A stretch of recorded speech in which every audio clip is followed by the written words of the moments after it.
پیر طریقت رہبر راہ شریعت مخدوم ابن مخدوم پیر ابن پیر شہزادہ فضل ملت نبیذ حضور مخدوم ملت حضرت علامہ سید محمد آصف میاں صاحب قبلہ بلہری شریف سما فیض آباد تشریف فرما ہے۔ ان تمام تر سادات کرام اور علماء کرام کے موجودگی میں آپ یہ ہمارے شفیق اللہ بھائی ہیں، ہاں بہت دیر سے آئے ہیں، یہ اپنا کام کر رہے ہیں۔ شفیق اللہ سوشل میڈیا کے ذریعے کافی دور تک یہ پروگرام اس وقت سنا جا رہا ہے اور دیکھا بھی جا رہا ہے۔ ہوا یہ کہ ہمارے یہاں ایک موقع پر ایک ٹرین بہت لیٹ سے آئی اور جتنے مسافر تھے سب ڈرائیور کو مبارکباد دینے کے لیے آگے بڑھے، تو ڈرائیور نے پوچھا وجہ کیا ہے کہ آپ لوگ مجھے مبارکباد پیش کر رہے ہیں؟ تو ڈرائیور نے بتایا جب سے ہندوستان آزاد ہوا ہے آپ پہلے ڈرائیور ہیں کہ 22 گھنٹہ پہلے ٹرین لے کر اسٹیشن آ گئے ہیں۔ تو ڈرائیور نے کہا پاگل ہو گئے ہو، یہ کل والی ٹرین ہے جو 22 گھنٹہ لیٹ آ جا رہی ہے۔ حادثے کے شکار ہو گئے تھے ہمارے حافظ شفیق اللہ صاحب، لیکن یہ جلسہ جاتے جاتے ہمارے سادہ وہ پیگر صاحبان بیٹھے ہیں کلکتہ میں، عید کی نماز پڑھنے کے لیے ایک لڑکا جانے لگا، تو جماعت چونکہ کھڑی تھی، ایک رکعت امام صاحب مکمل کر چکے تھے، دوسرے بچے نے کہا کہ وضو، اس بچے نے کہا وضو کر لیتے ہیں، دوسرے نے کہا آپ دیکھ رہے ہو حال کیا، ایک مکمل ہو چکی ہے وضو کریں گے تو حال کیا ہوگا۔ یہ دونوں کھڑے ہو گئے، نماز مکمل ہوئی، تو دوسرے بچے نے کہا وہ تو میرے بنیاد پر جاتے جاتے مل گئی۔ ان کے قدموں کا بوسہ لیتے ہوئے ہاں میں شعر پڑھ رہا ہوں۔ دیکھیے بہت سارے علماء کرام ہیں اور مفتی ابوالفتح صاحب قبلہ بیٹھے ہوئے ہیں، یہ سارے لوگ بیٹھے ہیں۔ جس جلسے میں محترم عزت مآب ذاکر اسماعیلی صاحب پہنچ جاتے ہیں، یقیناً آواز اچھی ہے، یہ اپنے اشعار اور آواز کی بنیاد پر اس جلسے کو کامیاب کر دیتے ہیں۔ شاداب و پیکر ہندوستان کا بہت بڑا نام ہے شاعری کی بنیاد پر، ہاں ان کے نعتیہ شاعری کے انگلیوں کو پکڑ کر لوگ ایسے جلسوں میں شرکت کی سعادتیں حاصل کرتے ہیں۔ جس جلسے میں یہ لوگ جاتے ہیں اپنی آواز کے اور اشعار کی بنیاد پر وہ جلسہ کامیاب کر دیتے ہیں۔ علامہ سمیع اللہ صاحب قبلہ ہیں، جس جلسے میں پہنچ جاتے ہیں اپنے انداز اور فن کی بنیاد پر، اپنے بیان کی بنیاد پر جلسہ کامیاب کر دیتے ہیں۔ علماء کرام بیٹھے ہیں، ان کی آمد کی بنیاد پر جلسے کامیاب ہوتے ہیں، لیکن دو شخصیتیں جو آپ کی نگاہوں کے سامنے بیٹھی ہیں، ان کے آمد پر صرف جلسے کامیاب نہیں بلکہ جلسے مقبول ہو جاتے ہیں۔ کیوں؟ اس لیے کہ ان کا تعلق ارے آمین کہہ لو بھائی، ارے اور بلند آواز سے آمین کہہ لیں۔ آمین۔ جانتے ہو ان کا تعلق اس خاندان سے جس خاندان کے وجود کو مٹانے کے لیے کربلا شریف میں 22,000 کا لشکر آیا، لیکن ملی ان کو وراثت میں جو شان باقی ہے، ملی ان کو وراثت میں جو شان باقی ہے، وہی عروج وہی آن بان باقی ہے، اور وہ یزید تھا جو مٹ گیا زمانے سے، ارے وہ حسین ہے جن کا نشان باقی ہے۔ اور ہو اگر کوئی کرب و بلا تو مت گھبرانا، کیوں؟ اس لیے کہ ابھی نبی کا خاندان باقی ہے۔ ہو اگر کوئی کرب و بلا تو مت گھبرانا، اس لیے کہ ابھی نبی کا خاندان باقی ہے۔ ناظر بھائی بہت اچھا شعر پڑھتے ہیں آپ، ہاں پوری دیانتداری کے ساتھ۔ جو میرے حصے کا انعام ملا تھا انہوں نے واپس کر دیا ہے، ایسا نہ سوچیے گا لے کر یہ چلے جائیں گے۔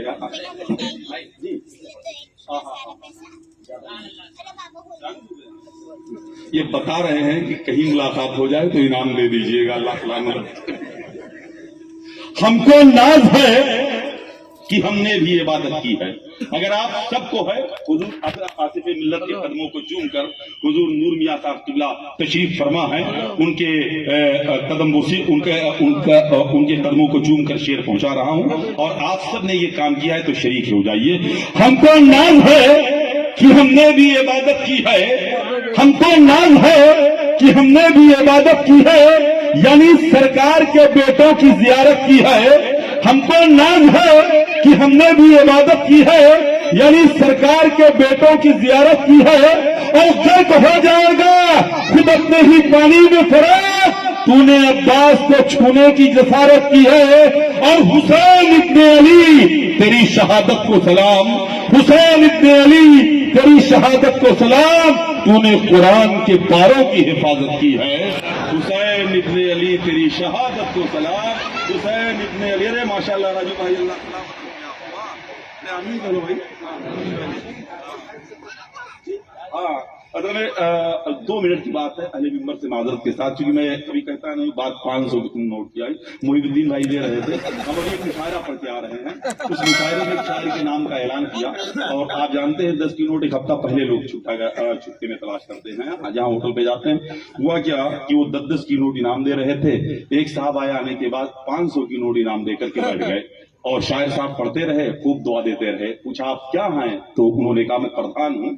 تو شاعر صاحب نے کہا اللہ آپ کو ضلع پرشد بنا دے، وہ کھڑے رہے۔ پھر شاعر صاحب نے کہا آپ کو اللہ ودھائک بنا دے، شاعر صاحب کھڑے رہے۔ پھر وہ پردھان جی کھڑے رہے، شاعر صاحب نے کہا اللہ آپ کو ایم پی بنا دے، پھر بھی پردھان جی کھڑے رہے، شاعر صاحب نے کہا آپ کو اللہ ایم ایل اے بنا دے، پھر بھی کھڑے رہے۔ مکھ منتری پردھان منتری تک دعا دے ڈالے، وہ انعام دینے والے کھڑے رہے، کہنے لگے اب تو سب دعا دے چکا ہوں، اس کے بعد تو کوئی کرسی بچی ہی نہیں ہے، اب کیوں نہیں بیٹھ رہے ہیں آپ؟ تو جو انعام دے رہے تھے دیے تھے، انہوں نے کہا بھائی ایسا ہے کہ 10 روپیہ آپ رکھ لیجئے، 590 روپیہ مجھے واپس کر دیجیے۔ ہو جاتا ہے گھر گئے آپ پڑھے لکھے لوگ بیٹھے ہیں، سوچ سمجھ کر اللہ سلامت رکھے سارے لوگوں کو۔ مشیتوں کا کوئی حساب نہیں، بہت بڑا شعر پڑھ جا رہا ہوں، آپ دیکھیں گے تاکہ بھیا بہت بڑا شعر میری ڈائری کا ہے کربلا شریف کے حوالے سے۔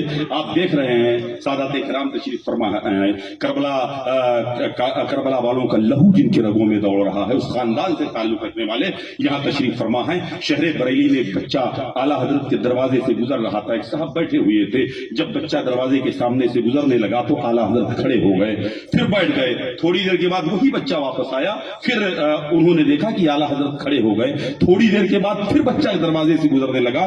متعدد بار جب اعلیٰ حضرت اس بچے کے لیے کھڑے ہوئے تو جو لوگ بیٹھے تھے ان لوگوں نے پوچھا حضور یہ کون ہے؟ تو اعلیٰ حضرت نے فرمایا یہ رسول اللہ کے خاندان سے تعلق رکھنے والا بچہ ہے، اسی لیے میرے امام نے کہا تھا تیری نسل پاک میں ہے بچہ بچہ نور کا، تو ہے نور تیرا سب گھرانہ نور کا۔ مشیتوں کا کوئی حساب نہیں، خدا کے بعد نبی کا کوئی جواب نہیں، اور دونوں جہاں میں کھلے ہیں بہت گلاب مگر میرے حسین کے جیسا کوئی گلاب نہیں، دونوں جہاں میں کھلے ہیں بہت گلاب مگر میرے حسین کے جیسا کوئی گلاب نہیں۔ اب آئیے اسی حسینی ماحول میں آپ اس لہجے سے مسافہ اور معانقہ کر لیں جو آپ کی سوئی ہوئی سماعتوں کو بیدار کرنے کا ہنر اور سلیقہ جانتا ہے، جو آپ کی جاتی ہوئی سماعتوں کو روکنے کا ڈھنگ جانتا ہے، جو سید سالار مسعود غازی کے فیضان سے اس طرح مالا مال ہوا کہ پورے ملک کے جلسوں اور کانفرنسوں اور مشاعروں میں نبی کی نعت اور منقبت کے اشعار کو پڑھ کر کے اپنی شناخت بنانے میں کامیاب ہو جاتا ہے، جو گلزار ملت کے فیضان کو پورے ملک ہندوستان میں اپنے نعتیہ اور منقبتیہ شاعری کے ذریعے تقسیم کرتا ہوا دکھائی دے رہا ہے، جسے زمانہ محترم عزت مآب قاری ذاکر اسماعیل بہرائچ شریف کے نام سے یاد کرتا ہے۔ میں چاہتا یہ ہوں کہ ہر شخص اپنے دونوں ہاتھوں کو اٹھائے اور رب کی بڑائی بیان کر لے، پھر اس کے بعد بہرائچ شریف کا وہ لہجہ آپ تک پہنچ جائے جس کو آپ اس وقت سننا چاہتے ہیں۔ نعرہ تکبیر، اور بلند آواز سے نعرہ تکبیر، نعرہ رسالت، مسلک اعلیٰ حضرت، آمد آل رسول، عطائے رسول کانفرنس، علماء اہل سنت، عوام اہل سنت، نعرہ تکبیر۔ وجود چاہو فرشتوں عدم میں رکھ دینا، تاکہ دل میرا چراغ حرم میں رکھ دینا، اور ماہو نجوم مجھے یہ نعت لکھنی ہے، تمام روشنائی لا کے قلم میں رکھ دینا۔